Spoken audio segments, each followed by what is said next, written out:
Je lis du livre de Matthieu, chapitre 11,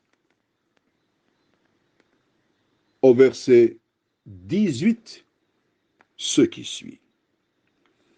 Car Jean est venu ne mangeant ni ne buvant, et ils disent, il a un démon.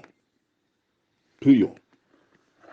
Notre Seigneur et notre Dieu, nous voici une fois de plus ce matin, afin de partager,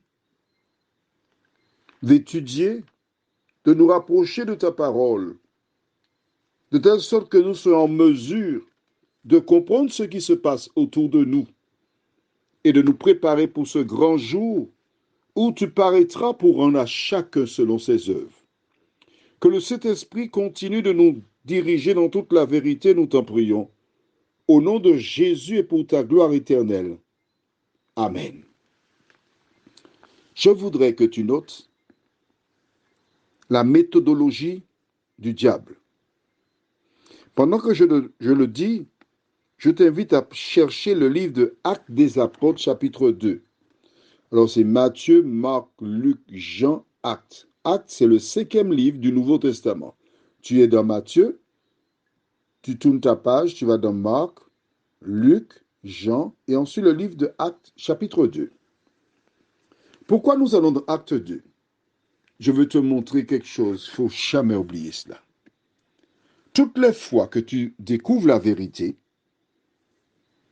le diable mettra toujours quelqu'un pour discréditer ce que tu as entendu. Pour tourner en dérision. N'oublie pas ça. Hein? D'accord? Alors, tu as trouvé Acte 2? On va lire un tout petit peu. C'est un petit peu long, mais un tout petit peu. Mais il faut pour que tu comprennes bien la méthodologie du diable. Acte 2 à partir du verset 5. Non, c'est pas grave.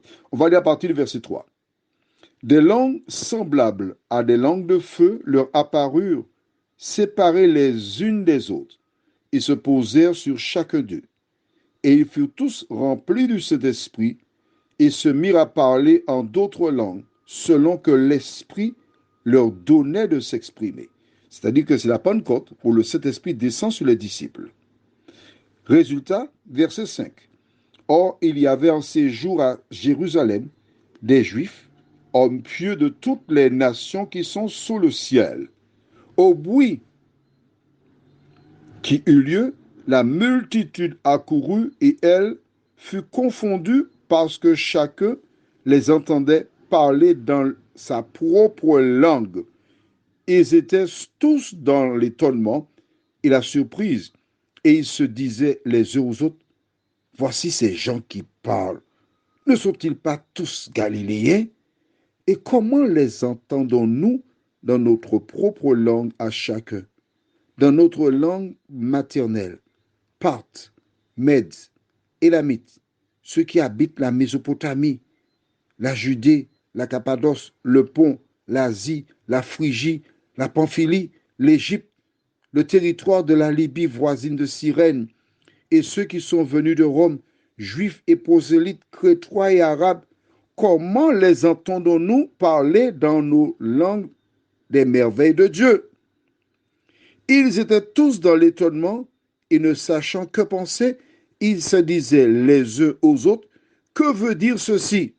On s'arrête ici. Le Saint-Esprit travaille. Ils sont en pleine réflexion. Imagine, une personne espagnole qui m'entend m'exprimer, elle comprend parce que je m'adresse à elle en espagnol, il y a un arabe à côté, il comprend, il y a etc. Tous comprennent. Mais c'est pas possible. Mais qu'est-ce qui se passe là? Tandis qu'ils sont dans la réflexion, qu'est-ce qui se passe?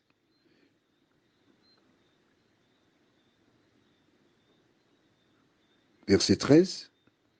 Mais d'autres se moquaient et disaient, ils sont pleins de vin doux, ils sont ivres, ils sont sous. Pour inciter des gens à être déconnecté, à rire.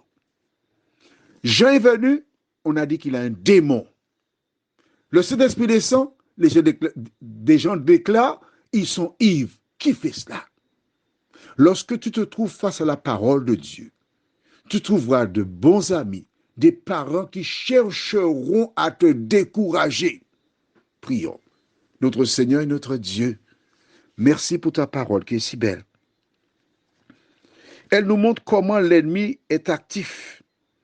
Il ne perd jamais le nord, mais il cherche toujours à discréditer, à détruire, parce qu'il sait que des femmes et des hommes se donneront à toi.